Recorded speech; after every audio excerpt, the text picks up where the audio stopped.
هو خلينا نتفق اتفاق ان ماتش وادي دجله بتاع امبارح ده مؤشر خطر على فريق الزمالك، وده لعده اسباب هنقولها النهارده، وهنتكلم في تحليل وهنتكلم في اللي حصل في الماتش.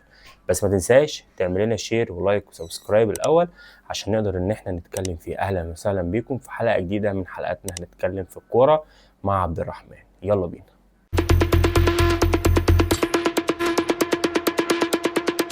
طيب لو انا جيت قلت لك ان الموسم ده هيبقى من اصعب المواسم اللي مرت على الزمالك في اخر 5 سنين.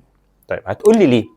هقول لك ان باختصار شديد جدا بعد مشاهده مباراه الزمالك ووادي دجله، او بعد مشاهده مباريات الزمالك الثلاثه اللي عملها مع الفرق، الزمالك عنده مشكله كبيره جدا جدا جدا. ايه هي يا جماعه؟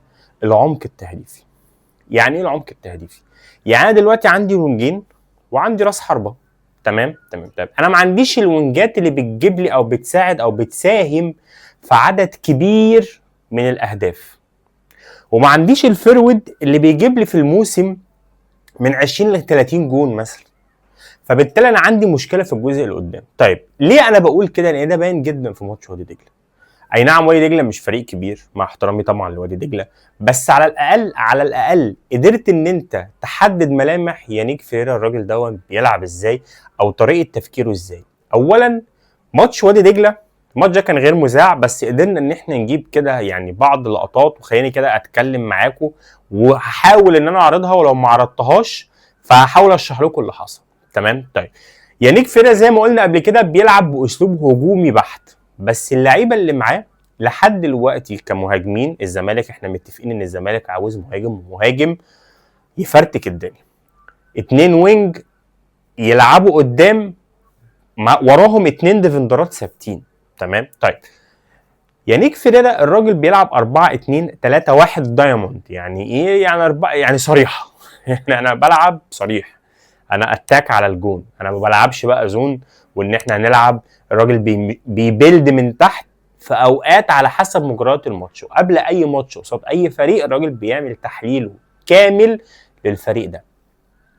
بس في نقطه مهمه، ايه هي؟ ان الزمالك الفتره الحاليه محتاج مهاجم حرفيا ياكل الجون.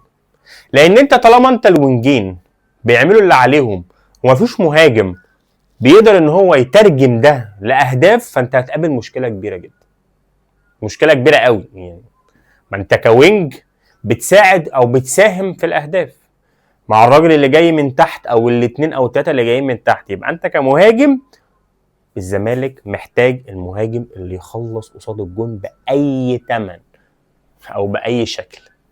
انت جبت عمرو ناصر، معاك ناصر منسي، ومعاك سيف الجزيري، تمام، بس لازم مهاجم تقيل، مهاجم. ويقال ان الزمالك حاليا بيفوض مهاجم كويس جدا جدا جدا. تمام. طيب خليني كده اتنقل معاك لنقطة تانية خالص. ايه هي؟ فريق الزمالك الموسم اللي جاي او الدوري المصري بشكل عام الموسم الجديد هيكون مضغوط جدا. ليه مضغوط جدا؟ عندك تصفيات كاس عالم ايقاف دولي، عندك بطولة افريقيا افريقيا اللي هتتلعب في المغرب في شهر 12 او في شهر 1. فبالتالي انت ملزم وكاتحاد كوره وكرابطه انديه انت ملزم ان انت تبدا الدوري في فتره وبتنهيه في فتره زي ما انت ما عملت الموسم ده، وقلت لا في ماتشات مش هتتاجل، وضغطت بعض الفرق ومنها الزمالك ومنها الاهلي ومنها بيراميدز، ضغطت بعض الفرق اللي بتلعب في الماتشات الافريقيه. طيب الموسم اللي احنا هنلعبه ده اللي لسه اصلا ما نزلش الجدول بتاعه، الموسم اللي احنا هنلعبه ده، الموسم ده هيبقى مضغوط بشكل غير طبيعي، غير طبيعي بالمره. طب انت كاتحاد كوره وكرابطه انديه هل هيبقى عندك من الوقت ان انت تقول يا جماعه والله خلاص انا هاجل مثلا ماتش في افريقيا او ماتش في الكونفدراليه للزمالك او ماتش في افريقيا لبيراميدز او الاهلي؟ هتعمل ده؟ لا. يبقى انت الموسم ده هيبقى موسم صعب جدا على جميع الانديه، سواء الانديه المشاركه في البطولات الافريقيه او الانديه الغير مشاركه في البطولات بشكل عام. ده غير عندك كاس مصر، عندك كاس الرابطه، ما تنساش برضو البطولتين دول هتاخد من الوقت. فيا جماعه الخير الموسم ده من الاخر اضرب واجري. الموسم اللي جاي ده من الاخر كده عشان نبقى واضحين اهو، اضرب واجري.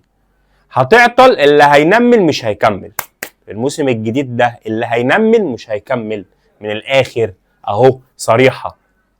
والزمالك كان عنده مشكله ايه هو؟ انك ما بتعرفش تكسب الفرق الصغيره، بتكسب الفرق الكبيره، تعمل ماتشات كبيره. في الاثنين دوري اللي احنا خدناهم ورا بعض انت كسبت الفرق الصغيره وتعادلت مع الفرق الكبيره، والتاريخ موجود، انت فاهمني؟